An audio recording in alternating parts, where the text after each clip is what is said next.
Hi, I'm Mundell Lowe, and I'd like to welcome you to our little Hot Licks video session.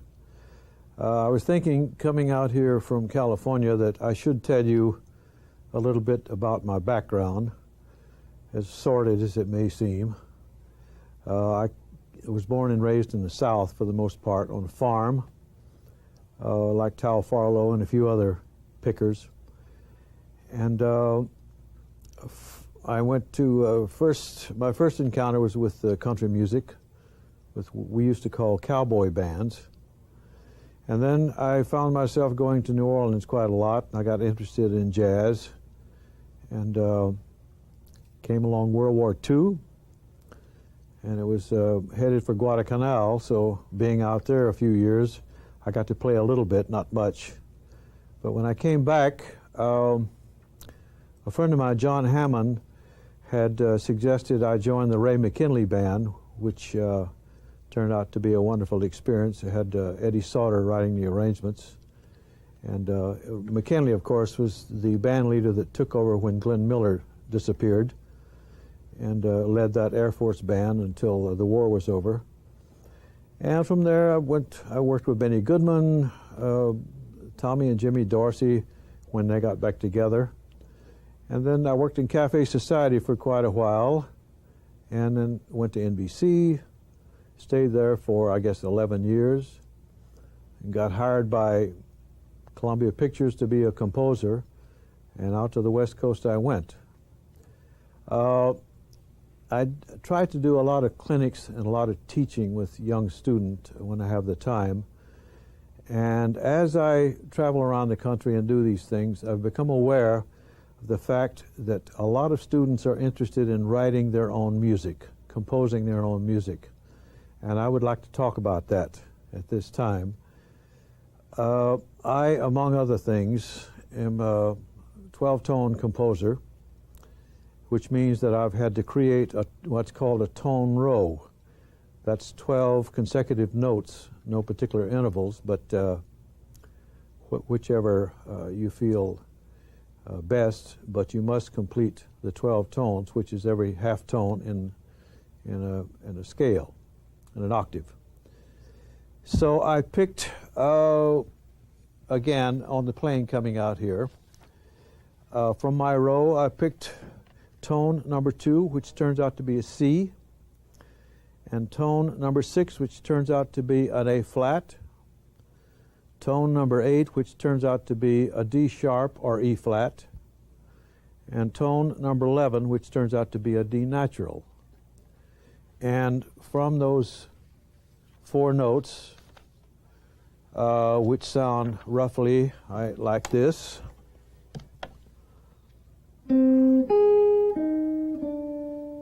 when you play them like that, I wrote a piece of music, which I think would be interesting for you to hear, using just those 3 intervals as the motif, and then we expand the motif. And as a matter of fact, I haven't finished the composition altogether. We will do that when the band comes up. But in the meantime, the main motif turns out to be this. And from that, as I said, I expanded it, wrote a whole piece. And band, if you would come up, let's play this right now. This is my friend Sal Salvador. A little applause from the back row there. And Phil and Danny back there. Let's just play this right now, okay? 3 beats.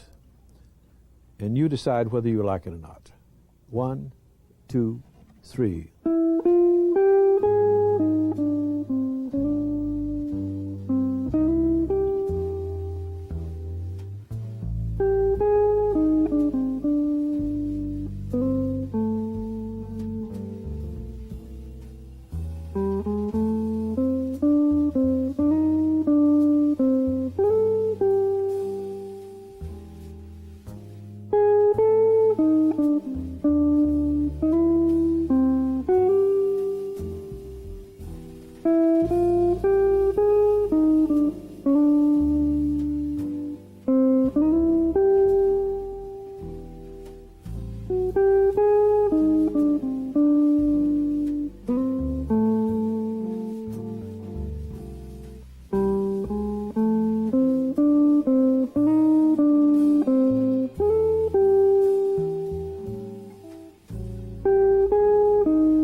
have a melody that I've written out. I'll give you some harmony, and if you will jot this in on your page right now.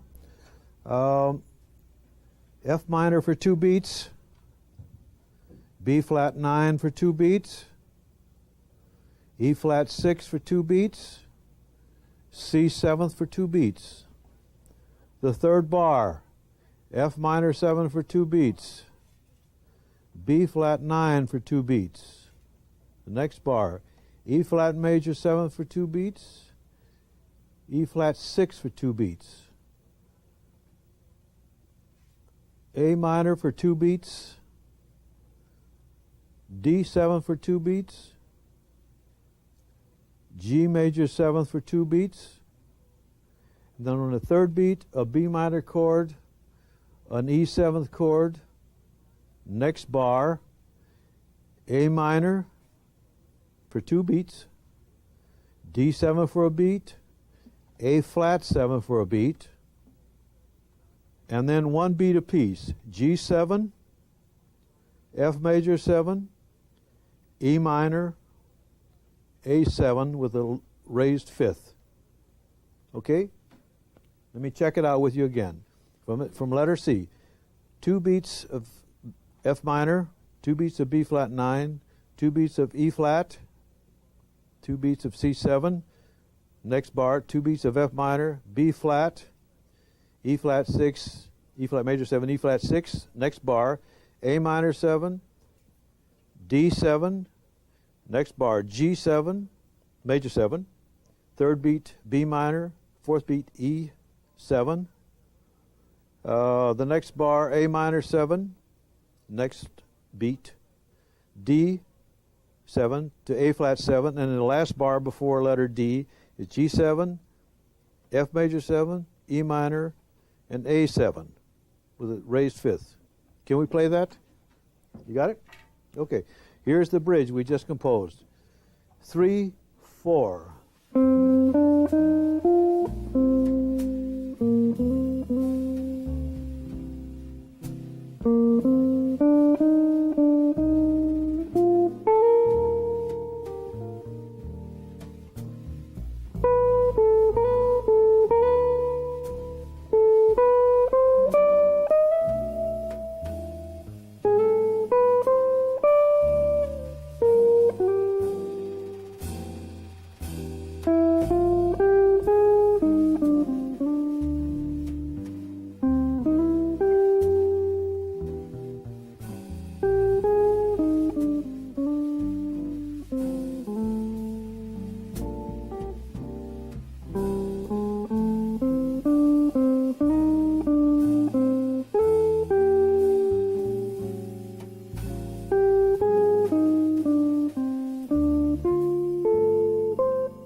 Okay, thanks guys. Thank you.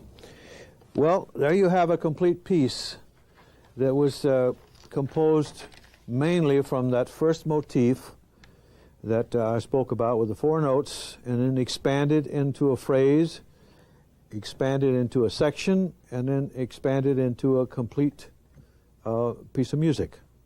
I hope you like it. I would like to encourage music students, guitarists, to get all the musical education that you can acquire before you get out into the real world, playing the guitar for a living, or writing music, or a combination of all of these. You must remember one thing about playing my kind of jazz anyway. It's ear music. If you can't hear it, don't play it. Because if you can't hear it, the listener can't hear it. So train yourself to think musically all the time. Think lines, even sing them silently to yourself when you're playing jazz or when you're composing. There's a lot to be said about harmonic forms that you can get a lot from. For instance, ear music, for the most part, falls into forms like, let's say, 2-5-1. That would be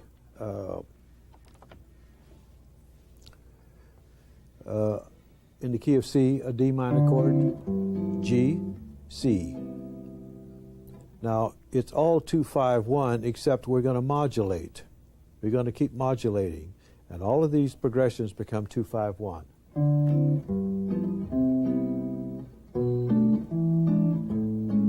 2-5-1. 2-5-1. 2-5-1. So you can go all over the spectrum of harmony, just doing that. And I encourage you, as I've said before and will keep saying, write your own music.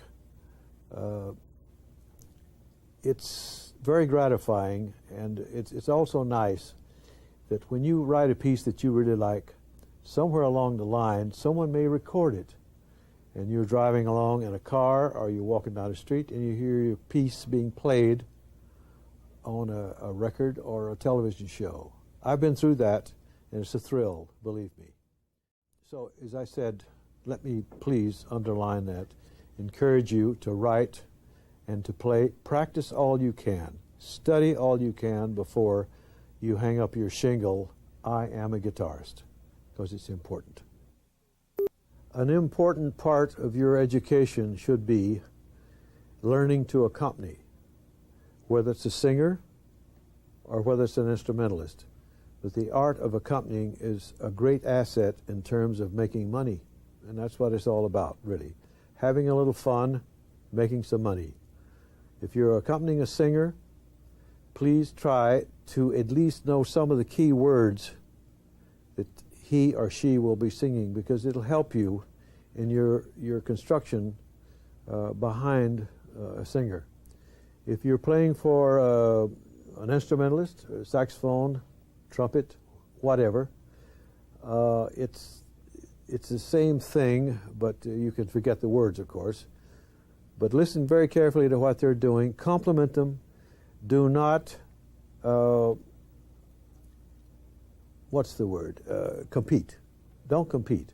They are the soloists. You are the accompanist.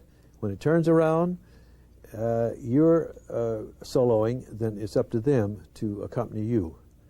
But I thought we might, my friend Sal Salvador is here, I thought we might do a little piece, and I'll try to show you what I think accompanying should be like. And this is a piece that we're just making up, okay? I'll play you a bar, 2 bars, Sal.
I hope that was a good example for you. At least it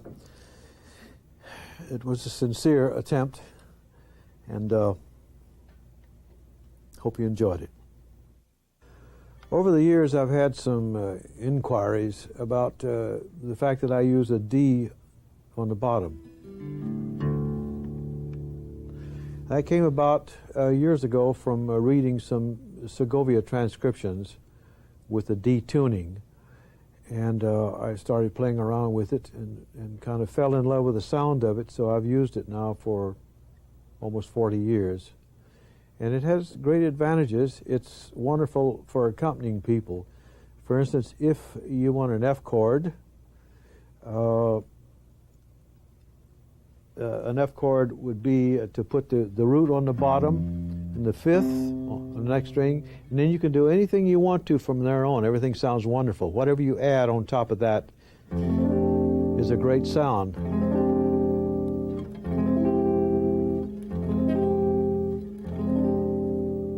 And it really helps.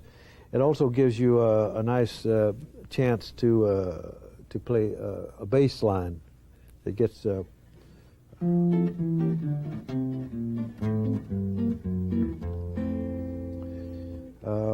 Also, some other inversions would be.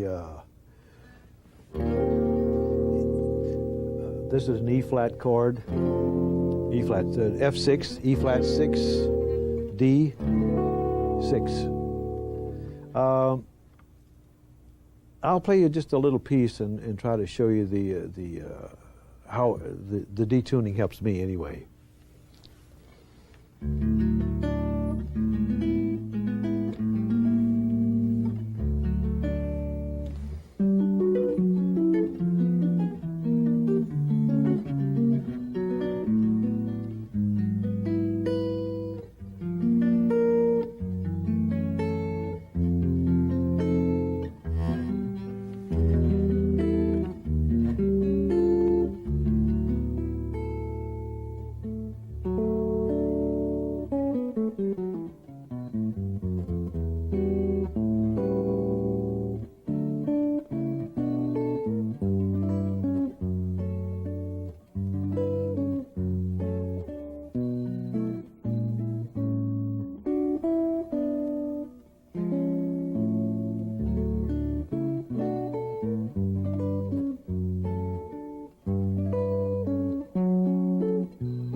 Was a theme from a motion picture that I did years ago called Billy Jack. They used to say in motion pictures, the love theme. And I hired Lorenda Almeida was kind enough to come in and play a course of that for me, and then we brought in the orchestra with the strings and the woodwinds and the horns, and hopefully it made you cry a little bit. But getting back to the detuning, it can be advantageous if you explore all the possibilities of it. You have to think, see, ordinarily an F chord would be voiced this way. My F chord is voiced upwards.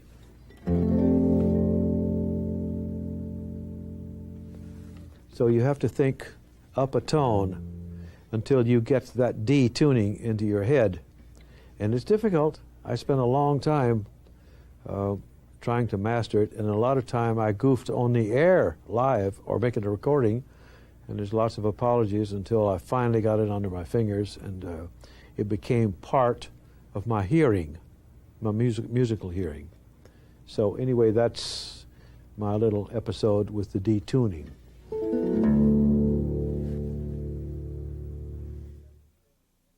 I think it would be advantageous to talk about, let's call it reharmonizing a given melody, using perhaps a little more sophisticated chords or chord substitutes things like that. Let's take a very basic harmonic example, and we'll expand it. Let's see, the first one goes like this. That's G, E minor, A minor, D, which every guitar student probably knows. Now what would be, let's see, how could we expand that? We'll do this. We'll add a little substitute in the middle there, which is really a B chord, going to the E minor, a little E minor, E seventh, going to the A minor, to the D, to the G. So we have this.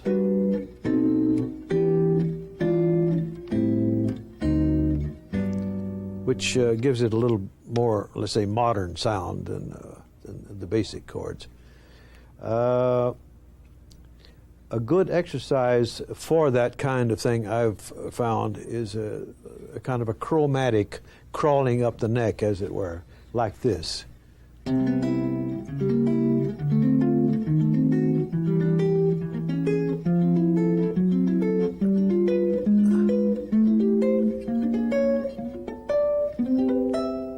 So you go from C all the way up to C. And let's name them as we go up. This is C major 7th, C sharp diminish, D minor, D sharp diminished, C with an E bass, F major 7, D7 with F sharp in the bass, G7, G sharp diminished, A minor, B flat, major 7, B with a sharp 9, and we're back to C. But it's the chromatic, and it'll get your ear used to using substitutes and a chromatic voice leading, let's call it. So I found that very advantageous, even with writing a piece of music using roughly that. It might be something like this.